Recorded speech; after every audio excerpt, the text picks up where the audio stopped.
ওয়াদা করি যে ফজর থেকে নামাজ বা জামাত ছাড়বো না, কোনদিন ছাড়বো না, কমসে কম রমজানের শেষ দিন পর্যন্ত ছাড়বো না। পাক্কা? বিলকুল। নামান আরেকটা ওয়াদা যুবকদের থেকে নিব।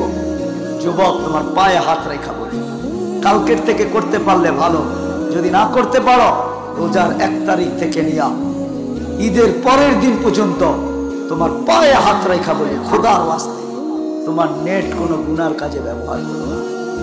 পারবা ওয়াদা করতে যে আমি নেট গুনার কাজে ব্যবহার করবো না? ব্যবহার করো, আমার কোনো আপত্তি নেই, কিন্তু গুনার কাজে না। রমজানের সম্মানার্থে যে আমি নেট গুনার কাজে ব্যবহার করবো না। আরেকটা সবার কাছে দিব, আসেন পবিত্র রমজান সামনে, পবিত্র রমজান সামনে। রমজান নিয়ে বিশ্লেষণ করলে অনেক করা যাবে, মাসের পর মাস করলেও শেষ হবে না। আল্লাহ এই উম্মতরে কোন রমজান দিয়েছে? আমরা প্রতিজ্ঞা করি রমজান মাসে আমরা কেউ টেলিভিশনে চোখ লাগাবো না। ওয়াদা? পরে জায়েজ না জায়েজ এই ফতোয়া আমি দিতেছি না, কিন্তু রমজানের সম্মানার্থে আমরা কোন পুরা মাস টেলিভিশনে চোখ লাগাবো না। পারবেন তো? হ্যাঁ। আরেকটা হুজুর বলতেছিল সহানুভূতির মাস।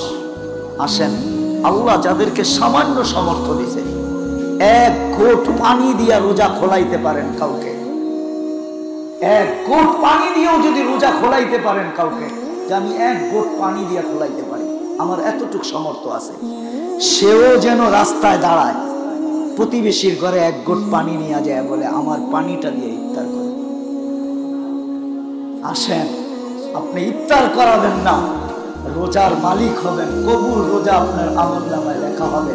শুধু রোজা লেখা হবে না, জাহান্নাম থেকে আপনার নামটা, আমার নামটা কেটে দেওয়া হবে। সহানুভূতির মাস।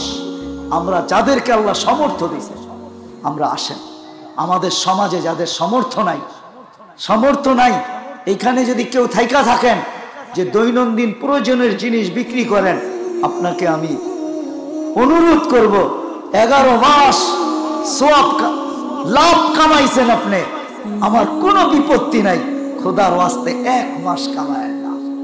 আল্লাহ যদি বরকত দেয়, শুধু সহানুভূতি করার কারণে শুধু জান্নাত দিবে না, বরকত দিবে। তারপরের মাসে আপনি দেখবেন যে কতটুকু 11 মাসে আল্লাহ পোষায় দিবে আপনাকে। শুধু পোষায় দিবে না, হইতে পারে 11 মাস সবজি বিক্রি করে আপনি বাড়ি গাড়ির মালিক হইতে পারে। আল্লাহ পারে না? পারে না? পারে। আপনি 1 মাস সহানুভূতি দেখান, যেই দামে কিনা ওই দামে বিক্রি। 1 মাস খোদার ওয়াস্তে, 1টা মাস খোদার ওয়াস্তে।